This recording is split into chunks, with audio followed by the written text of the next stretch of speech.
दोस्तों, भारतीय संविधान के अनुच्छेद 348(1) के तहत अब तक सर्वोच्च न्यायालय और उच्च न्यायालय में सभी कार्यवाही अंग्रेजी भाषा में ही होती आ रही है।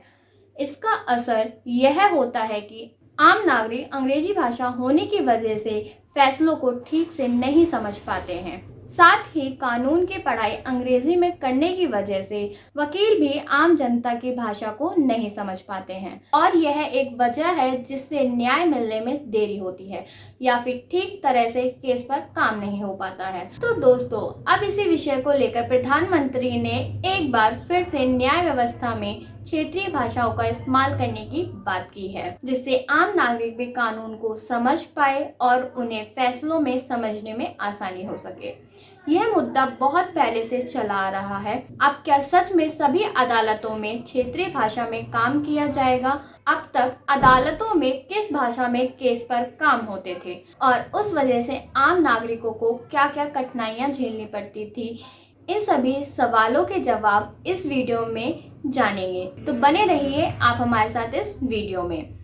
लगातार न्याय और कानून को आम लोगों के लिए आसान बनाने की मांग चलते वकील और कानूनी विशेषज्ञ हाई कोर्ट की कार्यवाही में रीजनल लैंग्वेज में यूज की मांग कर रहे हैं। अब तक हाई कोर्ट की ऑफिशियल लैंग्वेज इंग्लिश ही बनी हुई है। कुछ समय पहले CJI DY चंद्रचूड़ ने भी अदालतों में रीजनल लैंग्वेज के इस्तेमाल की बात उठाई थी। जुलाई 2024 में CJI DY चंद्रचूड़ ने लखनऊ में डॉक्टर राम मनोहर लोहिया राष्ट्रीय विधि विश्वविद्यालय में एक समारोह को संबोधित करते हुए कहा था, जहां जजेस और वकील इंग्लिश में परिचित हैं, वहीं कई आम नागरिक अपने मामलों को अदालत में लेकर आते हैं। उन्हें कानूनी प्रक्रिया को समझने के लिए काफी संघर्ष करना पड़ता है। मुख्य न्यायाधीश ने यह भी कहा कि कई देशों में कानूनी शिक्षा और कार्यवाही दोनों क्षेत्रीय भाषाओं में की जाती है, जिससे सभी आम नागरिक कानूनी प्रणाली तक पहुंच सकते हैं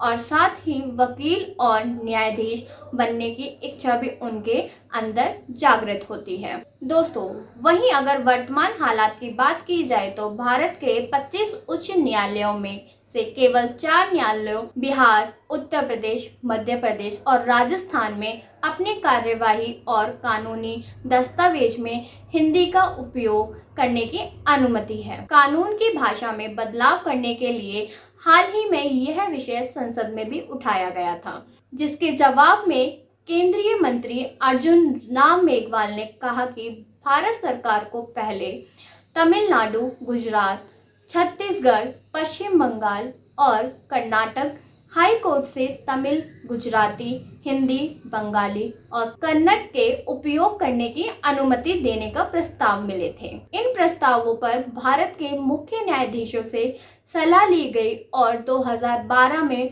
पूरा सोच विचार करने के बाद इन्हें अस्वीकार कर दिया गया। दोस्तों, अब यह जान लेते हैं कि आखिर अब तक अदालतों में क्षेत्रीय भाषा लागू न होने का कारण क्या रहा। दोस्तों, अदालतों में क्षेत्रीय भाषा का उपयोग कई बाधाएं उत्पन्न कर सकता है।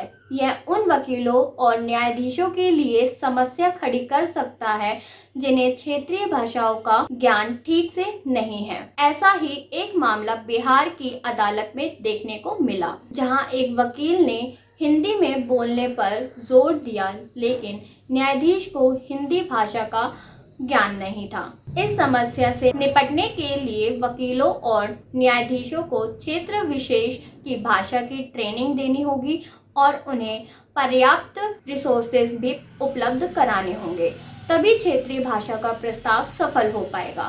क्षेत्रीय भाषा लागू न होने का दूसरा कारण यह भी है, कई क्षेत्रीय भाषाओं में मानकीकृत कानूनी शब्दावली का अभाव। शब्दों के अभाव के कारण सटीक और सुसंगत कानूनी व्यवस्था करना कठिन हो सकता है। साथ ही इस वजह से सभी क्षेत्रों में इक्वालिटी को ऑर्डिनेट करने में कठिनाई का सामना करना पड़ सकता है। इसके अलावा तीसरा कारण यह है कि अगर अदालतों में रीजनल लैंग्वेज का यूज होने लग जाएगा तो इसका वह लोग विरोध कर सकते हैं जो इंग्लिश में काम करने के आदी हो चुके हैं। अब ऐसे में क्या हाई कोर्ट में रीजनल लैंग्वेज को कानून की भाषा के रूप में इस्तेमाल करने का प्रावधान किया जाएगा? आपकी इस पर क्या राय है, आप हमें अपने कमेंट बॉक्स में ज़रूर बताइएगा। धन्यवाद दोस्तों। अगर आप हमारे चैनल पे नए हैं तो हमारे चैनल को सब्सक्राइब करिए और बेल आइकन का बटन दबाना बिल्कुल भी ना भूलिए।